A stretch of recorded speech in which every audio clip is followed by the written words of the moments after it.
নমস্কার বন্ধুরা, সবাই কেমন আছেন? আশা করি সবাই ভালো আছেন। আমার পরিবারে আপনাদের সকলকে স্বাগত জানিয়ে আজ আমি আরও একটি নতুন রেসিপি আপনাদের জন্য নিয়ে এসেছি। আশা করি আজকের রেসিপিটি আপনাদের ভালো লাগবে। আজ আমি আপনাদের বানিয়ে দেখাবো খুব সহজেই সেরা স্বাদের ছোলার ডাল দিয়ে বরফি মিষ্টি রেসিপি। দেখুন, তার জন্য আমি এখানে ছোলার ডাল খুব ভালো করে ধুয়ে নিয়ে ভিজিয়ে রেখেছিলাম। আপনারা অনেকে ছোলার ডাল নামেও চেনেন, আবার বুটের ডালও বলা হয়। দেখুন, এরপর ভিজিয়ে রাখা ছোলার ডাল মিক্সিতে খুব ভালো করে পেস্ট করে নিচ্ছি। বন্ধুরা, আপনারা যদি ছোলার ডাল ভিজিয়ে রাখতে ভুলে যান তাহলে প্রেসার কুকারে যদি সিটি দিয়ে সেদ্ধ করে নেন তাহলেও কিছু অসুবিধা হবে না। প্রেসার কুকারে সেদ্ধ করে ঠান্ডা করে নিয়ে পেস্ট করে নিতে পারেন। দেখুন, খুব ভালো করে ছোলার ডাল পেস্ট করে নিয়েছি। বন্ধুরা, আমি আগে থেকেই কড়াই গরম হতে দিয়েছিলাম। এরপর কড়াইয়ের মধ্যে 2 চামচ পরিমাণ মতো ঘি দিয়ে দিলাম।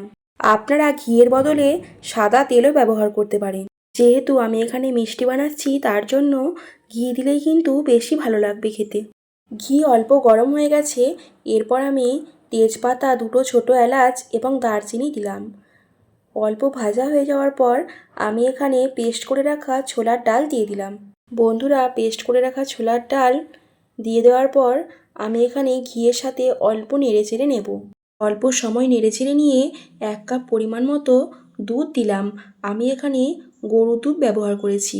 দুধটা আগে হালকা গরম করে নিয়েছিলাম। পর বেশ কিছু সময় নিয়ে আমি খুব ভালো করে ফুটিয়ে নিচ্ছি। দেখুন, বেশ অনেকটাই ফুটিয়ে নিয়েছি। দেখতে একদম ক্ষীরের মতো লাগছে। বেশ অনেক সময় ধরেই ফুটিয়ে নিয়ে আমি একদম টাইট ভাব নিয়ে চলে এসেছি। বন্ধুরা, এটা কিন্তু খুব একটা শক্ত হলেও হবে না, খুব একটা নরম হলেও হবে না, মিডিয়াম ভাব রাখতে হবে। আমি 2টো ছোটো এলাচ আগে থেকেই গুঁড়িয়ে দিয়েছি। এরপর পরিমাণ মতো চিনি দিলাম। 1 কাপ পরিমাণ মতো গুঁড়ো দুধ ওপর থেকে ছড়িয়ে দিলাম। এটা আপনারা চাইলে দিতেও পারেন, আবার না দিতেও পারেন। আসলে একটু বেশি পরিমাণ দুধ দিলে খেতে কিন্তু খুব ভালো টেস্ট হয়। আমি ব্যাটারটি একটু শক্ত ভাব রেখেছিলাম, তার কারণ আমি এখানে গোটা চিনি দিয়ে দিয়েছি। তার জন্য চিনি গলে কিন্তু একটু নরম ভাব আসবে। আপনারা যদি চিনি গুঁড়িয়ে দেন তাহলে কিন্তু ব্যাটারটা একটু নরম ভাব রাখবেন। একটি পাত্রের মধ্যে অল্প পরিমাণ ঘি বুলিয়ে দিয়ে ব্যাটারটি নামিয়ে নিয়েছি। এরপর একদম প্লেন করে চারিদিকে মেলে দিয়েছি। প্রায় 3 ঘন্টার মতো সময় রেস্টে রেখেছিলাম। খুব ভালো করে ঠান্ডা করে নিয়ে এরপর খুব সুন্দর করে কেটে নিচ্ছি।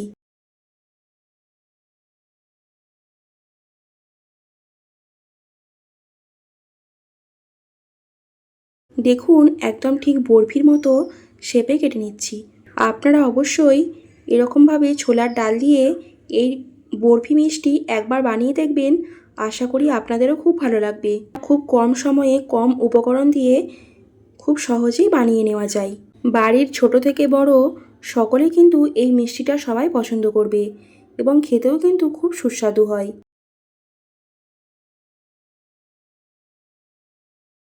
তাহলে আজকের রেসিপিটি আপনাদের কেমন লাগলো অবশ্যই কিন্তু একটি কমেন্ট করে জানাবেন। আর আমার ভিডিওটিতে লাইক করতে কিন্তু একদমই ভুলবেন না। আর আমার নতুন নতুন রেসিপিগুলো দেখার জন্য আমার চ্যানেলটিকে সাবস্ক্রাইব করে আমার পাশে থাকবেন।